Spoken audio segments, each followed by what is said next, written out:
왠지 잔뜩 겁에 질린 고령의 여성.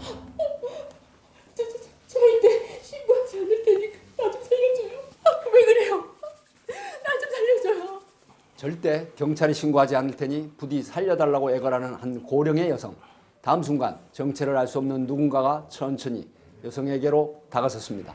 왜 이렇게 전화를 안 받아? 연락을 받지 않는 어머니가 걱정돼 집을 찾은 아들. 엄마, 왜 이렇게 전화를 안 받아? 충격으로 굳어집니다. 엄마! 어머니의 시신을 발견한 겁니다. 참혹한 모습으로 숨진 피해자. 얼굴을 알아보기 힘들 정도였는데요. 피해자의 머리 부분에 집중된 범인의 공격. 범행 도구는 둔기로 추정됐는데요. 피해자 사망 원인을 파악하던 경찰은 한 가지 이상한 사실을 확인합니다. 밝혀진 피해자의 사망 원인은 총 두 가지. 두부 손상 그리고 저체온증이었는데요. 범인이 피해자에게 둔기를 휘둘러 중상을 입힌 뒤 간신히 숨이 붙어있던 피해자에게 찬물을 끼얹어 저체온증을 유발했던 걸로 보였습니다. 피해자가 사망하기까지 5시간이 걸렸을 것이라는 감식 결과가 나왔습니다. 다시 말해 범인이 현장에 머무르며 피해자의 사망을 지켜봤을 가능성이 제기됩니다. 어디서도 보이지 않는 범인의 흔적. 치밀하게 증거를 인멸한 듯했는데요. 게스트에서 발견된 피해자의 머리카락과 혈흔을 볼 때 범행을 마친 직후 범인이 흉기를 씻어낸 것으로 보였습니다. 남편과 사별한 뒤 홀로 살아오던 피해자. 평소 인자하고 따뜻한 성품으로 인망이 높았다는 그녀에게 무슨 일이 있던 걸까? 어머니의 사망을 목격하고 충격에 빠진 아들. 혹시 범인으로 집히는 사람은 없을까? 혹시 어머님께서 원한을 살 만한 인물이 있었나요? 아니요. 누구한테 원한을 살 그럴 분이 아닙니다. 한평생 손해만 보고 살았던 어머니에게 원한을 가질 사람은 없다는 건데요. 피해자의 이웃 주민 탐문 중 한 가지 결정적인 증언을 듣게 된 경찰. 이분 이웃들과의 관계가 어땠나요? 이 할머님이 아랫집 사람들하고 좀 사이가 안 좋았어요. 혹시 무슨 일이 있었나요? 아니 그 층간 흡연 문제로 네, 좀 많이 다투었거든요. 아우 담배 냄새. 아우 짜증나 진짜. 아우 못 살아. 층간 흡연 문제를 항의하기 위해 아래층에 따지러 갔었다는 피해자. 그때부터 심각한 갈등이 시작됐습니다. 무슨 일이세요? 아니 담배에 연기가 너무 많이 올라와서 너무 힘드네요. 무슨 소리세요? 저희 아니에요. 적반하장의 태도로 되려 피해자를 집에서 쫓아냈다는 아래층 남성. 그 뒤로도 흡연을 멈추지 않았는데요. 피해자가 번번이 경고했음에도 개의치 않고 베란다에서 흡연을 이어온 아래층 주민. 조사한 결과 극도로 수상한 정황이 포착됩니다. 아래층 남성의 신원을 조회한 결과 곧 의미심장한 사실이 확인됐습니다. 폭행, 상해 전과 이범이었던 겁니다. 사사건건 피해자와 부딪혀왔고 다수의 전과까지 드러난 상황.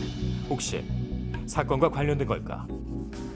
평소 피해자와 다툼이 심했다고 들었는데 아니 막말로 저희 집에서 제가 흡연도 못합니까? 계속 귀찮게 굴길래 저도 감정이 상해서 몇 번 다퉜습니다. 그게 전부예요. 이웃 간의 사소한 다툼이었을 뿐이라며 자신의 결백을 주장하고 있는 남성. 하지만 수상한 점은 더 있었습니다. 야, 너 제정신이야? 이때까지 먹여주고 재워줬더니 이렇게 나오기야? 아, 뭐 윗집 할머니 때문에 그러냐? 적어도 너보단 더 많이 걱정해주던 사람이야. 그간 남성과 함께 살고 있던 여성이 사건 발생 며칠 전 집을 나갔던 건데요. 여성이 벼랑간 집을 나선 이유는 뭘까? 그 내막을 확인할 필요가 있었습니다.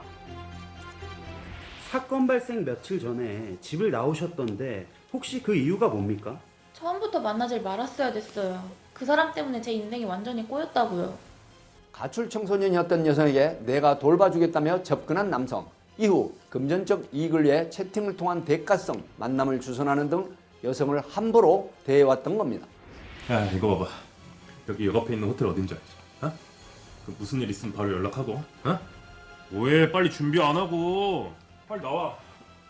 아 싫어. 아, 빨리 나오라고. 싫다니까. 제가 하기 싫다고 하면 돌변해서 폭언이랑 폭행도 일삼았어요. 할머니를 만나지 않았으면 아직도 그 남자한테 벗어나질 못했을 거예요. 아래집 사는 아가씨네. 근데 왜 표정이 안 좋아? 아 아니에요. 아니 이게 뭐야? 같이 사는 남자가 그런 거야?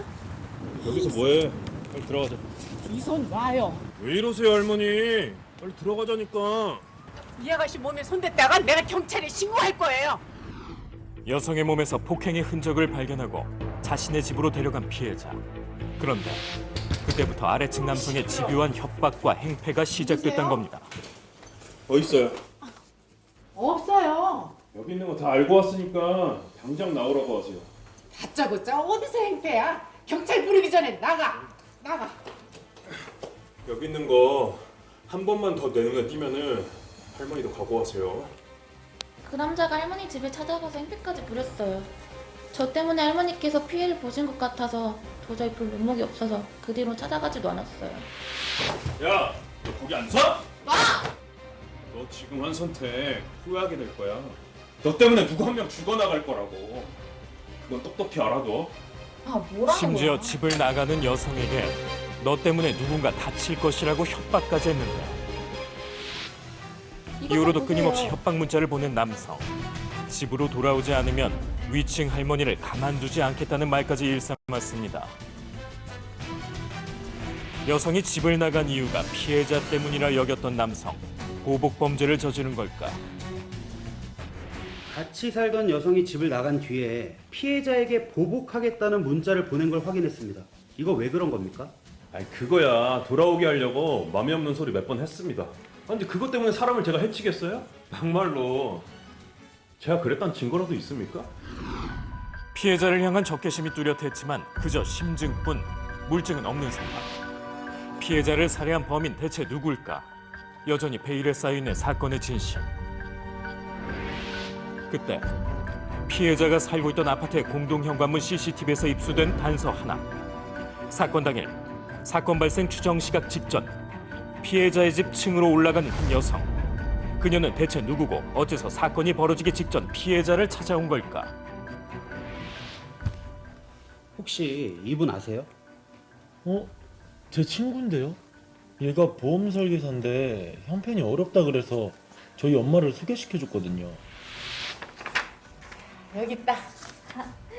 어머님, 너무 감사해요. 됐고 얼굴이나 자주 보여주렴. 이렇게 만나니까 너무 반갑다. 저도 너무너무 반가워요. 아들의 친구였던 보험 설계사 여성을 돕기 위해 보험에 가입해줬던 피해자. 평소 이분과 어머님의 사이가 어땠나요? 좋았어요. 둘이 같이 여행 다닐 정도로 좋았으니까. 사건 발생 직전 피해자를 찾은 여성에게 자연스럽게 의심의 눈초리가 쏠린 상황. 사건 당일 여성의 행적을 추적한 결과 피해자와 만나고 약 30분 후 집을 나서는 광경이 확인됩니다.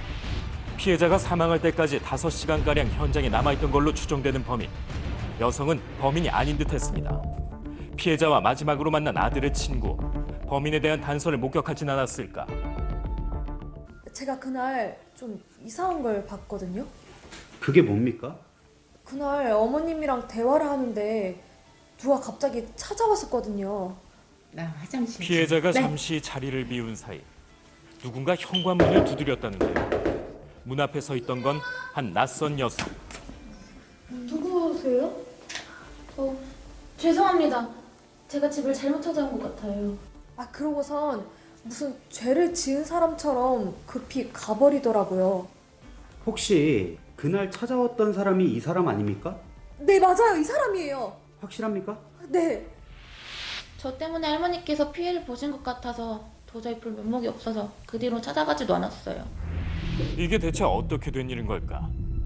피해자를 만나러 간 적이 없다는 아래층 여성의 진술은 거짓이었습니다.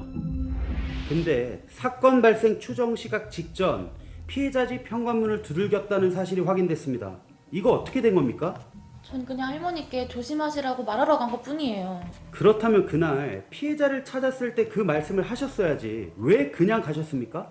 할머니 따님인 줄 알았어요. 저 때문에 괜한 소리를 들으실 것 같아서 당황해서 그냥 되돌아왔어요. 피해자를 도우려고 했을 뿐이라는 도무지 납득하기 어려운 여성의 진술. 사실인지 확인할 방법은 없었습니다. 치밀하게 자신의 흔적을 지워낸 범인, 자칫 미제로 종결될 우려가 있었는데요. 그때 한 가지 가정을 제기한 치밀한 경찰. 범인의 행동 방식을 봤을 때 범행에 사용한 물건들을 어딘가에 담아서 나갔으리라고 추정했습니다.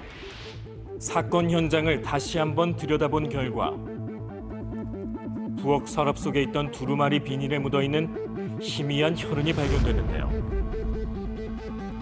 비닐의 종이심 안쪽을 살펴본 경찰은 미세한 쪽지문 한 점을 찾아냈습니다.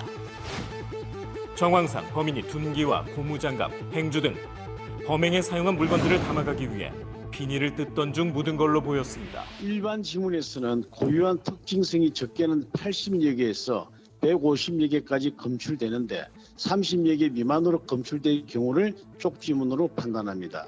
최근에는 1cm 미만의 쪽지문에 남은 희미한 융선이라고 할지라도 동일성 여부를 식별하는 것이 가능해졌습니다. 범인의 정체를 밝힐 수 있는 유일한 단서. 즉시 지문 감식에 돌입한 경찰. 그러자 종이심 속 범인의 지문과 똑같은 지문을 가지고 있는 용의자가 마침내 포착됩니다. 피해자를 살해한 범인의 정체는 바로 아들의 친구인 보험 설계사 여성이었습니다. 친구의 어머님인데다 당신에게 호의를 베풀어준 피해자를 대체 왜 살해했습니까? 어머님이 모른 척만 해주셨어도 저도 그렇게까지는 하지 않았을 거예요. 하는 일은 잘 사건 돼? 당일 네, 잘 보험 되고 가입을 있어요. 권유하기 위해 친구의 어머니였던 피해자의 집으로 직접 찾아왔던 범인. 피해자가 잠시 자리를 비운 사이 식탁 위에 놓여있던 봉투를 열어보고 현금이 들어있는 것을 목격한 범인은 슬쩍 품 안에 봉투를 숨기게 됩니다. 너 지금 뭐 하는 짓이야? 내가 모른 척 할 테니 돌려다오. 지금 무슨 말씀하시는 거예요? 그렇게 안 봤는데 실망이구나. 저 아니에요, 어머님. 어디에 전화하시는 거예요? 이리 내놔. 저 정말 아니라고요. 너 정말 뭐 하는 거야? 피해자의 휴대전화를 빼앗은 데 이어 돌이킬 수 없는 짓을 저질렀습니다. 저한테 경찰에 신고 안 할 테니까 나 좀 살려줘. 정말 왜 이러는 생명이 위태로운 피해자를 방치한 채 수시간에 걸쳐 증거를 인멸하는 등 철저하게 완전 범죄를 꾀한 겁니다. 피해자가 결코 경찰에 신고하지 않을 테니 살려달라며 애걸 했지만 끝내 피해자를 살해하고 5시간 동안 치밀하게 증거인멸을 시도했다는 사건의 전말이 낱낱이 드러났습니다. 벼랑 끝에 내몰린 자신에게 내민 유일한 어진 손길마저 스스로 뿌리친 범인. 은혜를 원수로 되갚은 악행의 결말은 절벽 아래로 추락하는 자신.